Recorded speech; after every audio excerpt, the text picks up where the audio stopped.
Halo bestinya kata Ani. Besti, setelah sekian lama menghilang setelah penjarahan rumahnya, komedian sekaligus politisi Eko Patrio akhirnya muncul ke publik. Nah, salah satu yang jadi sorotan, apalagi kalau bukan pengakuannya, sekarang harus ngontrak rumah di pinggiran kota Jakarta. Duh, ngenes banget nggak sih dengernya Besti? Ya, sebagai manusia, Eko juga nggak memungkiri dia kecewa. Apalagi selain barang-barangnya yang ludes di jarah masa, rumah itu dibangun lewat jerih payahnya selama puluhan tahun cenah. Lalu bagaimana nih nasib rumah mewah yang sekarang porak-poranda pasca penjarahan? Bener nggak sih kalau Eko bakal renovasi atau justru pindah karena dia dan keluarga merasa trauma? Ya sementara saya masih ngontrak sekarang di satu tempat di pinggiran kota Jakarta gitu ya. Ya gitulah. Untuk rumah saya belum kepikiran. Mudah-mudahan ntar ada rezeki saya mau benerin rumah saya. Orang rumah yang dibangun udah ngumpulin uang seperak, 2 perak, 3 perak, terus saya tiba-tiba hilang seketika, ya pasti ada rasa kecewa dan ya sudahlah. Emang sih, saat tim Reben ngeliput langsung kediaman Eko Patrio setelah dijarah kondisinya parah banget loh Besti. Bukan cuma barang-barangnya diangkut massa, tapi juga beberapa bagian ikut rusak cukup parah. Dia sampai nggak kuasa menahan air mata kalau ingat hasil kerja kerasnya hilang cuma dalam 1 malam. Belum lagi statusnya sebagai anggota DPR juga dinonaktifkan Besti. Ibarat udah jatuh tertimpa tangga. Aduh, ngenes banget ya Besti. Jujur, ini memang hasil kerja keras saya. Dari puluhan tahun saya pala jadi kaki, kaki jadi pala untuk memberikan yang terbaik buat keluarga saya, yaitu rumah saya bangun dari hasil jerih payah saya. Yang saya capai selama ini hilang seketika pada malam itu. Ya sedih gitu ya, tapi ya saya ambil hikmahnya aja. Kecewa iya, anak-anak saya juga, tetapi saya membangun psikologisnya. Yuk maafkan mereka dan mudah-mudahan tidak terulang lagi, tidak terjadi lagi.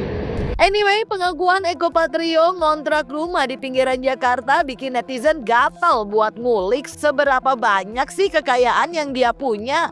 Nah, menurut data dari berbagai sumber, laporan harta kekayaan penyelenggara negara atau LHKPN mencatat Eko punya harta lebih dari 131,52 miliar rupiah.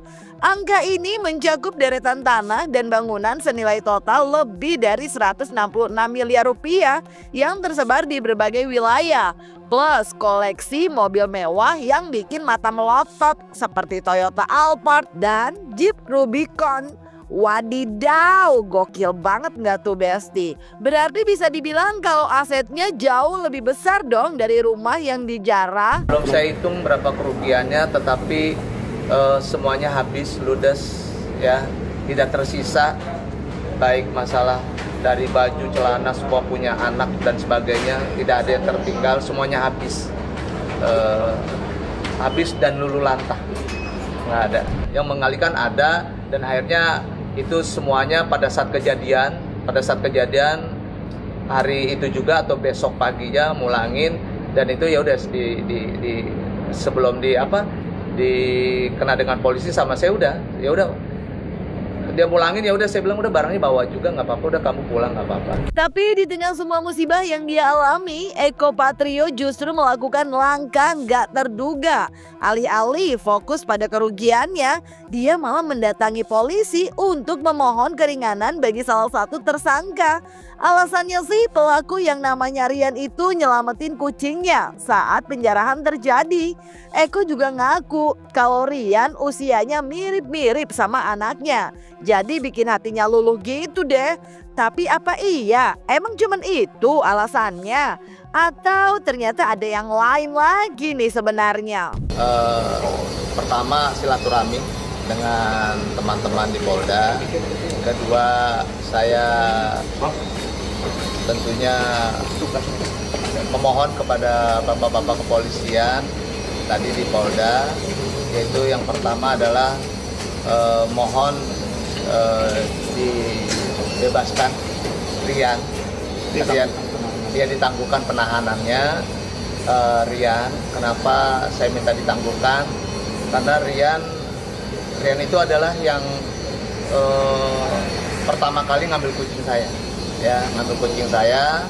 Terus udah gitu dia menyelamatkan kucing saya, dan setelah menyelamatkan dia ingin juga mengembalikan kucing, tetapi kucingnya tertahan sama dia.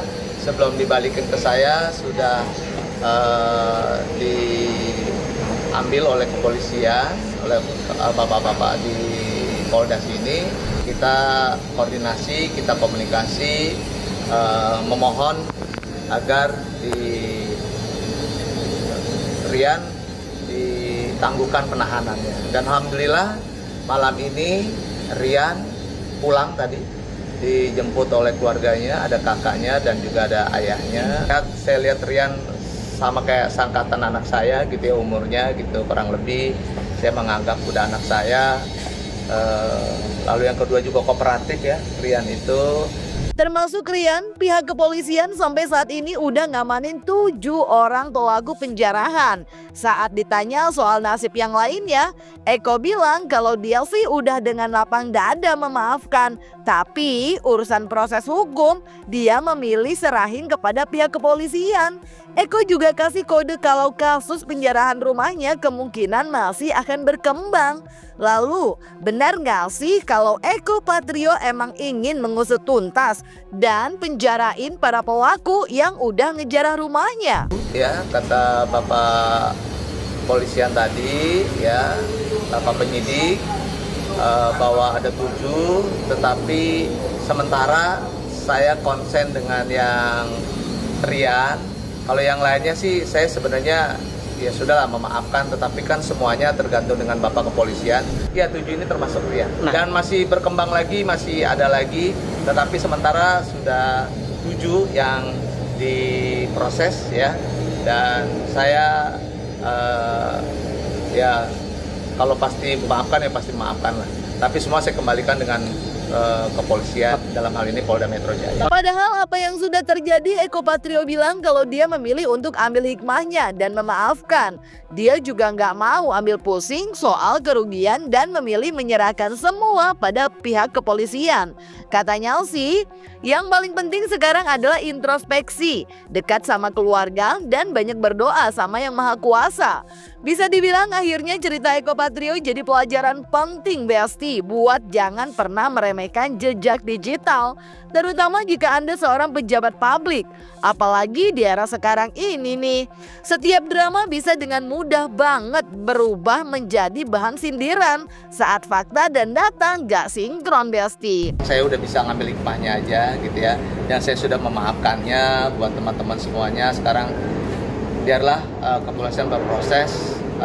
Saya yang penting bagaimana kami sekeluarga sekarang kedepannya akan mengevaluasi diri ya. Terus kalau bicara masalah mau ngapain lagi, sekarang saya mau dekat sama keluarga aja dulu. Saya mau dekat sama anak dan istri, lebih banyak berdoa bersama-sama dengan keluarga. Jangan lupa like, subscribe biar bisa dapetin video berita kece lainnya cuma di Kata Ani Besti.